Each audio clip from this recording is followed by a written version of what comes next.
Okay, so now I started another video because my other video, I don't know how to do this. So anyway, just the harassing treatment of how they was treating us. It was basically like, it was not okay. I should not have to go to somebody hired after me in order for them to train me to do my job. It was your responsibility to making sure that I was equipped to do what I was supposed to do. It was so bad, I was hired in 2012. I didn't have access to certain systems. Again, I didn't know I needed access to these systems.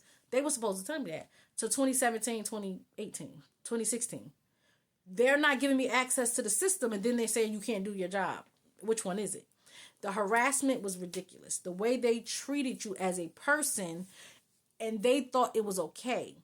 With the reports, my reports, the first 2 pages, the first 4 pages is basic information. Who you are as a person, your history, date of birth, birthday, the high school you went to, if you're employed, your income, your bills, your debt. That application is, these couple of pages are also used for the application for a public defender. So if you're in need of a public defender, you can't afford your own attorney, you use these pages to see if you can get an attorney or not. So those what those pages are used for. And then the next pages was the crime. I would have to summarize what happened, how it happened, when it happened, what you say happened, things of that nature.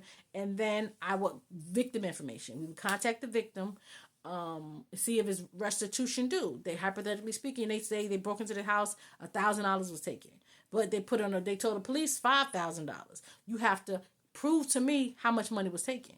You went to the bank, you took out this money that night, your house. Okay, you couldn't have paid X, Y, and Z in that time frame. So I would do the investigation into those matters. So the work that I was required to do wasn't hard. It wasn't rocket science. It was basic stuff, and it was repetitive. So it's not like one report is different. The only difference was the crime. But once you do one type of case, it's easy work.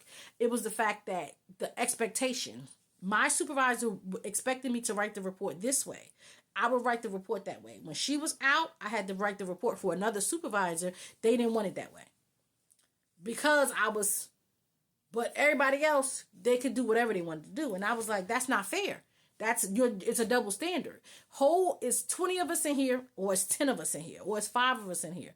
Hold us to the same standard, because just because I'm this, you're gonna make me do more work. And you think you're gonna get away with that. And it was to the point where one of my Caucasian probation officers would come to me and had a meeting with the newer probation and said, y'all writing y'all reports too long. And we were all this. But he was this. So his reports was this, like a couple of sentences. And what happens is when you do these reports, say if it's 2 people who commit a crime, or 3 people or 4 people. One case we had was 13 people. So the offense circumstances would be the same. Just your name, you will have Billy Bob doing this, and I would say the defendant instead of Billy Bob. So we could use the same offense circumstances. So when I would look at the circumstances, they would write a couple of sentences, a couple of pages. I would have my offense circumstances be 3 or 4 pages long. Because you wanted me to do a longer report because I was this. In addition to doing a longer report, you will be correcting over and over, correcting. Oh, you didn't put this. Oh, you didn't put that. But every time I get a report to somebody else, is a different report. Like, they were making my life a limit, HELL. And they thought they were hurting me. They wasn't hurting me. I just collected all my evidence of when I say you're treating me differently. And it was always a threat for a write-up. And then now I just bought a house. Now you're threatening my job. And it was always threatening your job. It was every day at work, constantly harassing me. You can't do nothing right. You're not training me to do my job. I have to go to people who hired after me to learn how to do my job. Then you're giving me, every time I go to a different person, it was just like the treatment was ridiculous. And the fact that, again, when I got there, it was only 2 other probation officers, 1 male and 1 female. And the female, she had cancer, so they wasn't really tripping on her because she had cancer, she had surgery, so they was really being easy with her. But the male, he had a stroke. He was forced to retire. He had to get a stent in his heart because how bad they treated him. And now he was saying to us he wanted to sue. He wants to be a witness in my case. I don't even want him to be a witness based on his medical issues and his health. How they harassed him at work. And it's just, the harassment was serious. you could do no wrong. You could do no right there. And even if they were in the wrong, you were still wrong because they said so. It was unacceptable.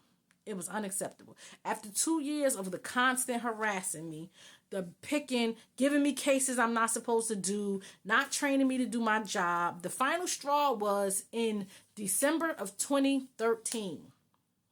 And I'm taking it. I'm still doing my job. I'm not saying I'm the best. I'm not saying I'm the worst. I did my job. It was to the point where I had to go to physical therapy to learn how to walk again because I was so stressed out. I had nerve damage that came because of the stress. And I had a vacation scheduled. They were giving me cases that was due when I was on vacation, and the assistant criminal division manager was telling me to hand those cases in late. Now, they were harassing me about late reports, threatening to write me up, threatening to take my job because reports were late all the time.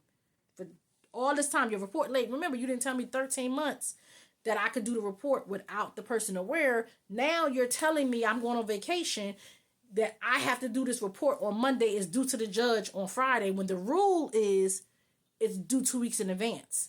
And it was a probation officer hired after me who wasn't going on vacation, who was there, who should have been assigned this case.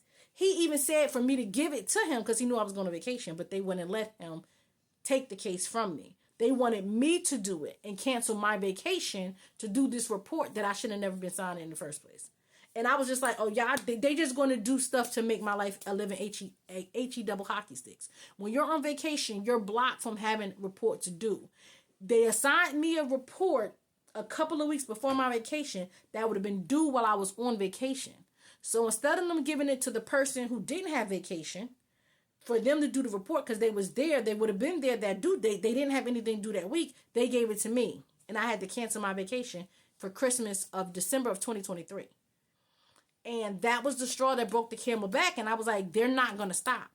Up until this time, I had several meetings with the union. Like, this treatment is ridiculous. Now, as a woman, it's not just me being treated this way. How is this okay for this to happen? And it's not a secret. Everybody knows that this has happened. Everybody knows that I am being treated this way or singled out because they don't have to go through half the stuff that I'm going through. And I made a decision that I was going to file my first EEO complaint. And I filed my EEO complaint against the New Jersey Judiciary for discrimination, harassment. I basically said that I was set up to fail, that I was not trained to do my job, that it's a different double standard. You're always threatened with discipline when Caucasian people are not. These are facts. And it was constant it was, and the beauty of the situation is for the prior, it was 23 months. I started January 2012. This was December of 2013.